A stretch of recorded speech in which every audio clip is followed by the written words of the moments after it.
members of the Senate and of the House of Commons. For all who love Ireland, as I do with all my heart, this is a profoundly moving occasion in Irish history. My memories of the Irish people date back to the time when I spent many happy days in Ireland as a midshipman. My affection for the Irish people has been deepened by the successive visits since that time, and I have watched with constant sympathy the course of their affairs. I could not have allowed myself to give Ireland by deputy alone. My earnest prayers and good wishes in the new era which opens with this ceremony, and I have therefore come in person as the head of the Empire to inaugurate this Parliament on Irish soil. I inaugurate it with deep-felt hope, and I feel assured that you will do your utmost to make it an instrument of happiness and good government for all parts of the community which you represent. This is a great and critical occasion in the history of the 6 counties, but not for the 6 counties alone, for everything which interests them touches Ireland, and everything which touches Ireland finds an echo in the remotest parts of the Empire. Few things are more earnestly desired throughout the English-speaking world than a satisfactory solution of the age-long Irish problems which for generations embarrassed our forefathers as they now weigh heavily upon us. Most certainly there is no wish nearer my own heart than that every man of Irish birth, whatever be his creed and wherever be his home, should work in loyal cooperation with the free communities on which the British Empire is based.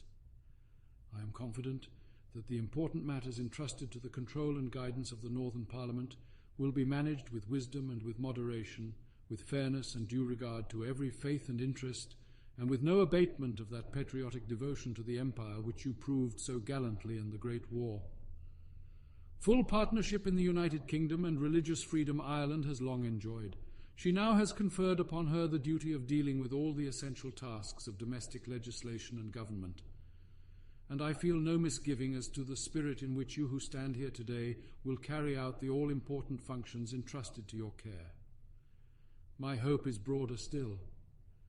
The eyes of the whole empire are on Ireland today, that empire in which so many nations and races have come together in spite of ancient feuds, and in which new nations have come to birth within the lifetime of the youngest in this hall.